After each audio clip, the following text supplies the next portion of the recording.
Halo semuanya, balik lagi bareng aku Berkadi. Dalam video kali ini aku mau bahas sebuah laptop yang menurut aku pribadi ini sangat menarik ya. Dan sekalian aja karena sebelumnya juga aku bahas HP dan mikrofon, tapi udah lama banget aku nggak bahas laptop. Jadi di video kali ini aku khususkan untuk membahas laptop dari Huawei. Ini merupakan laptop Huawei D14 yang menggunakan konfigurasi prosesor Core i3. Ada beberapa alasan kenapa laptop ini tuh worth it banget untuk dibeli di harga 6 jutaan. Tapi disclaimer dulu, harga 6 juta tersebut adalah harga laptop dalam keadaan second. Untuk harga barunya di tahun ini, di bulan ini itu udah nggak ada. Jadi opsinya cuma kalian beli second dari laptop ini.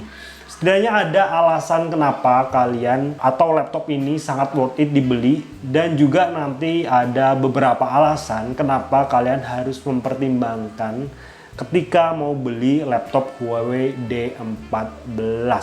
Tapi overall kalau ada yang tanya, "Bang, laptop apa di harga 6 jutaan khususnya untuk second ya, yang menurut abang paling worth it untuk dibeli?" Ya, Huawei MateBook D14 ini.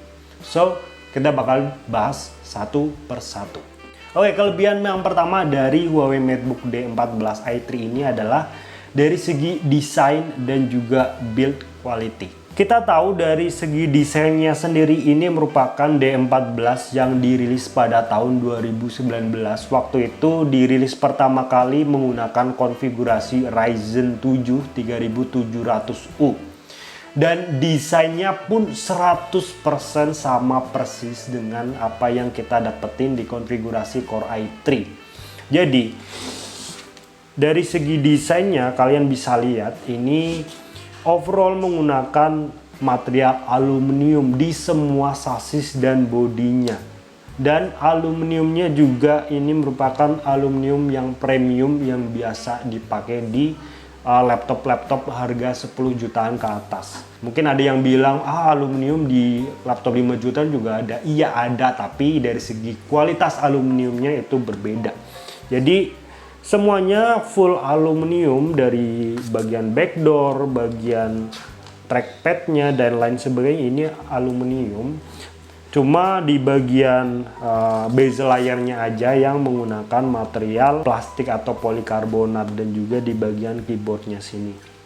Kemudian selain itu, dari segi desainnya juga kalian bisa lihat sendiri. Layarnya ini bezel-less banget. Di bagian atasnya nih, ini bezelnya pun kecil banget ya di atas, kanan dan kirinya, walaupun di bagian bawahnya ini masih cukup tebal. But it's okay, dari segi looknya ini udah cakep banget. Nggak cuma itu, dari segi bobotnya juga ini ringan guys. Cuma 1,38 kg aja. Dengan bobot seperti itu ya udah nyaman banget untuk dibawa kemana-mana. Dari segi looknya juga ini tipis ya, kalian bisa lihat sendiri. Dan bahasa desainnya pun menurut aku nggak original ya, ini bahasa desain dari MacBook seperti ini. Tapi yang pasti adalah build quality-nya itu bagus, nggak cuma asal niru. Jadi ya mantep lah.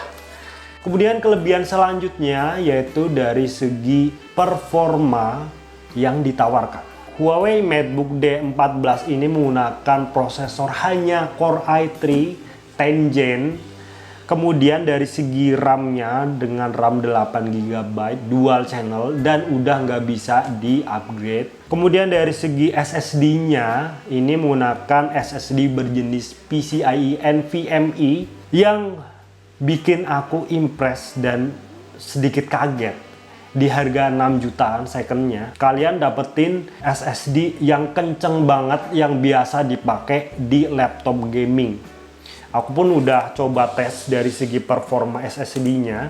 Di harga segini nggak wajar karena dari segi read-nya itu udah di atas 3000 dan juga write-nya itu mendekati angka 3000. Dan aku punya laptop Asus ZenBook, itu harganya ketika aku beli di harga 11 jutaan yang Ryzen 5. Dari segi SSD-nya itu nggak sekenceng ini guys. Ini masih lebih kenceng dari Asus ZenBook yang harganya 2 kali lipat dari laptop ini. Dan ini nggak cuma di atas kertas, dipakai harian pun emang beneran ngebut, apalagi buat buka tutup aplikasi. Jadi konfigurasi sebuah laptop itu nggak cuma melulu dari prosesornya. Biasa orang kan pada mikir, itu prosesornya ini A, B, C, D. Tapi kalau nggak didukung dengan SSD yang kenceng, RAM yang bagus, itu ya sama aja bohong ya, nggak ada support sistemnya gitu loh. Dan aku rasa pun ini merupakan Huawei atau laptop yang memiliki performa paling kenceng di deretan Core i3 10 Gen. Aku udah coba dari merek Dell, aku udah coba dari merek Acer di 10 Gen-nya, ataupun dari merek-merek lainnya, even yang 11 Gen ya, itu nggak ada yang lebih kenceng dari merek Huawei. Bahkan dari AMD sendiri itu bilang bahwa laptop merek Huawei adalah contoh nyata penggunaan AMD Ryzen yang paling optimal.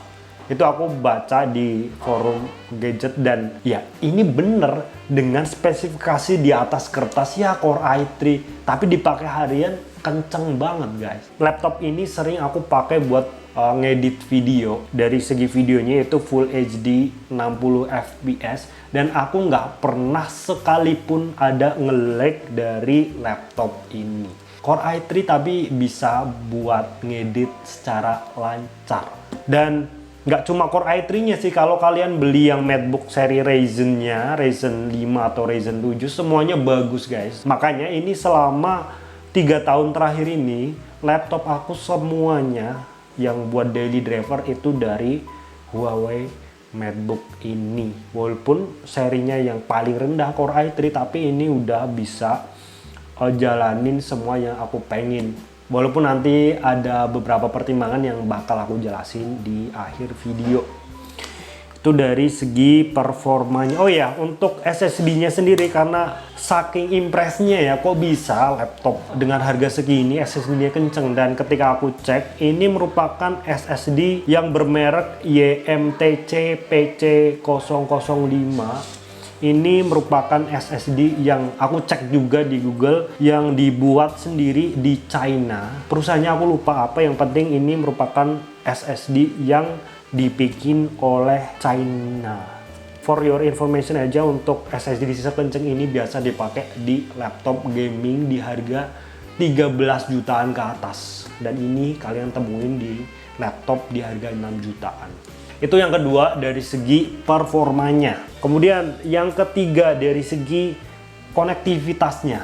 Guys, tahun lalu aku menggunakan device Huawei, dan dari segi konektivitasnya itu bagus banget. Ya, aku hargai perjuangan mereka dalam menciptakan ekosistem mereka, dan it works really well.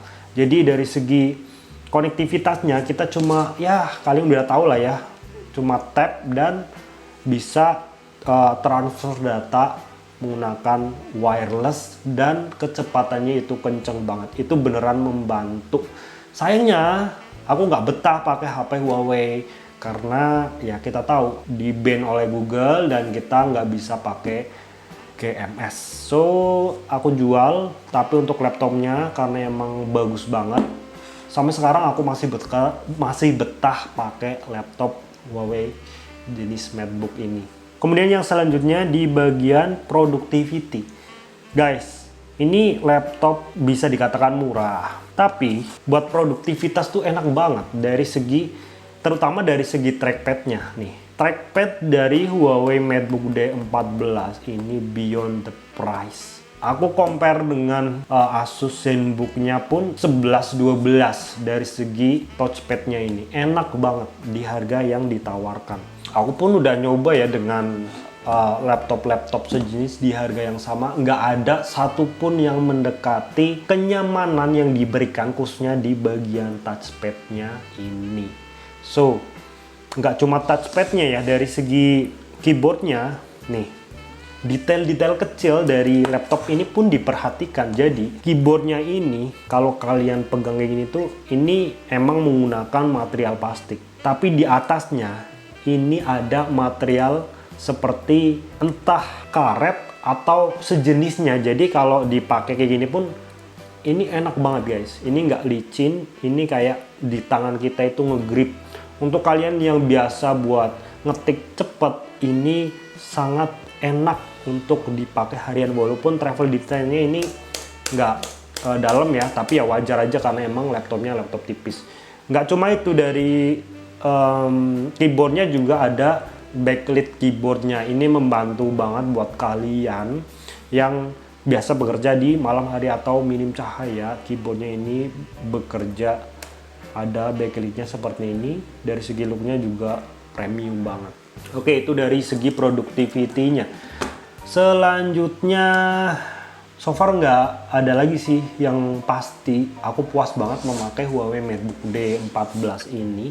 Tapi dari segi overall yang paling aku impress, yang pertama adalah dari desainnya, dari segi looknya ini kayak laptop mahal. Kemudian yang kedua itu dari performanya. Itu dua hal yang bikin aku impress dari laptop ini.